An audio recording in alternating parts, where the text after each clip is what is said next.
Hey, salut tout le monde, c'est Transciné. Aujourd'hui, on se retrouve pour une nouvelle vidéo.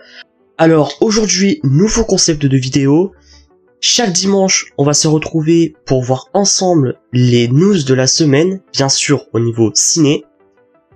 Donc, il y aura les infos divers, les rumeurs, les annonces de films en développement, les box-office, etc., etc. Donc j'espère que ce nouveau concept vous plaira. N'hésitez pas à lâcher un like, à vous abonner et à commenter la vidéo. Vous êtes prêts? C'est parti. Donc pour commencer, on va voir ensemble les infos divers. Donc pas de box-office ni rien, c'est vraiment les infos divers qu'on a vu passer cette semaine. Déjà, grosse info, on a eu la bande-annonce de la saison 2 de Loki, qui sortira du coup le 2 octobre sur Disney+. C'était une annonce qu'on attendait beaucoup, même si je l'avoue, c'est un peu honteux de ma part, mais je n'ai toujours pas vu la saison 1 de Loki. Donc j'ai vu que ça a aidé pas mal de personnes. En parlant de ça, on reste sur Loki. La bande-annonce de la saison 2 a battu un record de vues pour une série Disney, avec, accrochez-vous bien, 80 millions de vues. À l'heure que je vous parle, bien sûr. Maintenant, ça doit être largement plus.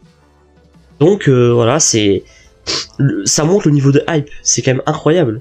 La bande-annonce venait de sortir, déjà 80 millions de vues, incroyable. On a eu aussi, on continue avec Loki de toute façon, un poster pour la saison 2, et aussi on connaît le budget pour la saison 2 qui sera de 141 millions de dollars. Donc c'est assez énorme, je pense que la saison 2 va être incroyable. On passe sur un tout autre registre, avec Simon Pegg et Edward White qui ont commencé à parler de leur prochain film ensemble. Les films de Simon Pegg, je les adore. Et Edward White aussi. C'est la trilogie Cornetto avec Shaun of the Dead, Hot Fuzz et Le Dernier Pub avant la fin du monde. C'est une trilogie juste incroyable. Franchement, je les adore, j'ai regardé au moins 50 fois les films. Et franchement, je suis énormément hype par le prochain projet. Donc Simon Pegg a dit « Nous voulons faire un film qui soit totalement à lui tout seul, existant en dehors de la trilogie Cornetto. » Donc vraiment, encore une fois, je suis hype. Et j'espère aussi qu'il y aura Nick Frost. Parce que ce serait quoi un film de Simon Pegg sans Nick Frost? C'est vraiment le duo inséparable. Donc j'espère qu'il sera présent et j'ai très hâte de voir leur prochain film. On continue avec Simon Pegg qui a dit lors d'une interview que le film Le Dernier Pub avant la fin du monde était son film préféré dans la trilogie Cornetto. Il a dit « C'est le moins convivial pour le public, c'est le plus sombre des trois, c'est le plus difficile. » Et je suis assez d'accord avec lui. Enfin, je l'ai adoré, mais c'est vrai que c'est le moins bon des trois pour moi. Mais pour moi, il est un peu en dessous des deux autres, mais il est juste excellent. C'est vrai que c'est assez différent, mais franchement, ça reste du Simon Pegg et du Edward White, quoi. Et en plus, Simon Pegg a fait une performance extraordinaire. Donc voilà, je suis assez d'accord avec lui. Donc on continue avec une news là, totalement what the fuck. La NASA lance son propre service de streaming. NASA Plus, comme Disney+. Le service sera une plateforme gratuite et sans publicité. Donc la news peut être totalement what the fuck, mais si on passe sérieusement, je pense que ça peut vraiment ramener du monde. Et en plus de ça, c'est gratuit, donc on n'a rien à perdre. Moi, la NASA m'intéresse pas mal, donc si c'est gratuit, ça pourrait être pas mal. Et en plus, sans publicité.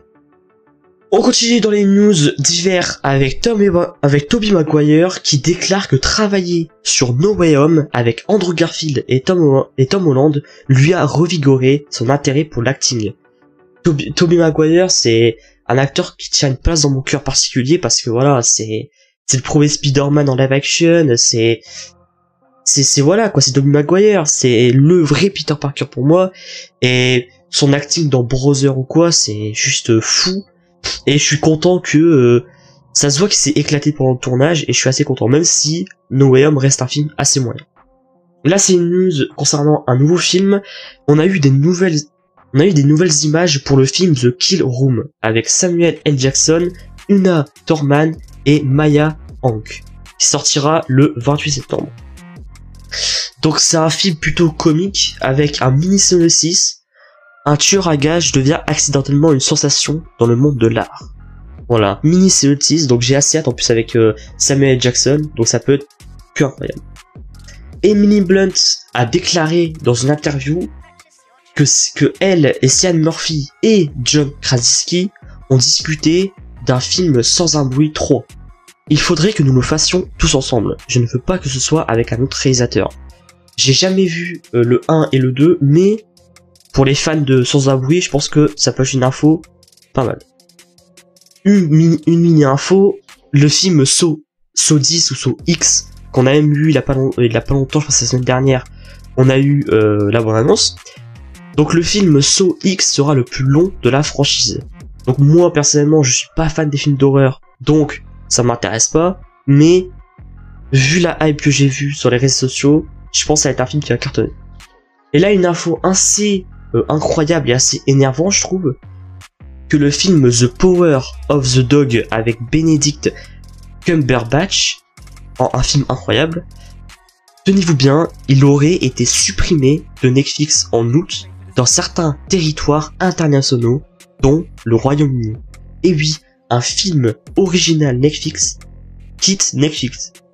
C'est vraiment incompréhensible.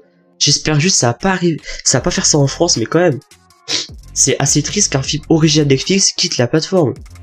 Si même les productions Netflix ne sont pas sûres de rester, voilà quoi, c'est vraiment dommage. En plus c'est un excellent film, donc si vous l'avez toujours pas vu, allez le voir. On a bientôt fini avec les infos d'hiver, on a eu une nouvelle affiche pour le film Mystère à Venise. Donc encore une fois c'est une œuvre adaptée du roman d'Agatha Christie. Donc c'est avec Hercule Poirot, avant Mort sur le Nil et le crime de l'Orient Express, on a maintenant Mystère à Venise, qui a l'air d'être totalement différent. J'avais adoré les deux premiers, mais là ça a l'air tellement différent, on est plus de registre un peu horreur. Je sais pas si vous avez vu la bande-annonce, mais ça a l'air de faire assez flipper. Je sais pas si j'irai voir directement au cinéma, mais en tout cas, je suis assez hype, parce que comme j'ai dit, j'ai adoré les deux premiers. La dernière news d'hiver, on a eu une nouvelle image pour le spin-off de John Wick, The Continental. J'ai vraiment très hâte de le voir. Donc c'est nous, ça arrivera en septembre 2023 sur Prime Video, si je m'en souviens bien. Et en fait, c'est une série en 3 parties. Ça explore l'origine de l'emblématique Hôtel pour Assassins, qui est dans John Wick, qui est la pièce maîtresse de l'univers John Wick. La série est vue à travers les yeux du jeune Winston Scott, qui est entraîné dans le New York des années 1970 pour faire face à un passé qu'il pense avoir laissé derrière lui. Winston trace une route mortelle à travers le mystérieux monde souterrain de l'hôtel dans une tentative déchirante de s'emparer de l'hôtel où il prendra finalement son trône. Donc, c'est un projet qui me hype pas mal, ça annonce du très lourd, donc j'ai très hâte. On a fini avec les infos d'hiver, maintenant passons aux rumeurs. Il n'y en a que 2, et c'est sur le même film en plus. Donc on a eu la rumeur récemment, comme quoi Vanessa Kirby, qu'on a vu notamment dans The Crown, jouera le rôle de Sue Storm. Et aussi, on a eu la rumeur comme quoi Joseph Quinn, qu'on a eu notamment dans Stranger Things, jouerait le rôle de Johnny Storm dans Les 4 Fantastiques. Donc, c'est des rumeurs à prendre, donc c'est des infos à prendre avec beaucoup de pincettes. On ne sait pas encore le casting officiel.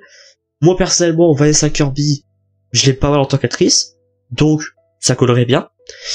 Joseph Quinn, je le connais un peu moins, j'ai l'impression que c'est pas trop fait pour lui, mais on verra bien. Mais dans tous les cas, rien ne pourra égaler le casting parfait qu'on a eu pour les films des années 2000. Avec notamment Chris Evans pour la Torche Humaine, Jessica Alba pour Jane Storm, etc. Aussi Johan Grumfod. C'était juste un casting incroyable. Donc voilà, j'ai hâte, en même temps un peu peur de voir le casting officiel. J'espère, déjà pour Vanessa Kirby, si c'est elle, je suis content. Mais pour les autres, j'espère que ce sera un excellent casting. On verra bien, mais en tout cas, les infos que je vous ai dit, c'est à prendre avec des pincettes, c'est juste des rumeurs. Concernant les infos qu'on a eues sur les développements, on a eu une info assez insolite concernant un live action Monopoly. Et oui, un film live action Monopoly est en préparation. Donc c'est assez what the fuck. Je pense que c'est avec le succès de Barbie, ils vont vouloir faire des adaptations comme ça. Mais je ne sais vraiment pas comment ils vont pouvoir faire ça. On verra bien, mais c'est assez étonnant. On a aussi l'info comme quoi, et ça c'est pour moi une bonne nouvelle, que Wonder Woman 3 est en développement avec James Gunn comme réalisateur. Donc James Gunn, on a plus besoin de le présenter, Les Gardiens de la Galaxie 3.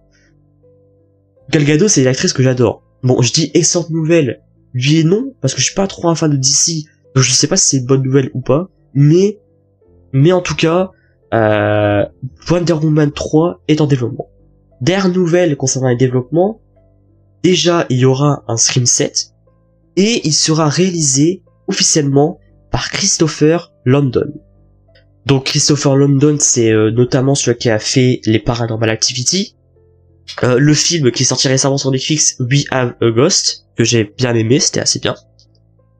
Donc, je suis pas trop fan de la série Scream, mais ça va être un excellent réalisateur. Maintenant qu'on a fini avec les développements, on passe à un truc assez intéressant, les box-office. Déjà, le film Oppenheimer de Christopher Nolan a dépassé la barre des 2 millions d'entrées en France. C'est juste incroyable. Je l'ai pas vu, mais il a l'air juste incroyable, j'ai pas tardé à le voir. Aussi, on continue avec Oppenheimer avec la dernière news.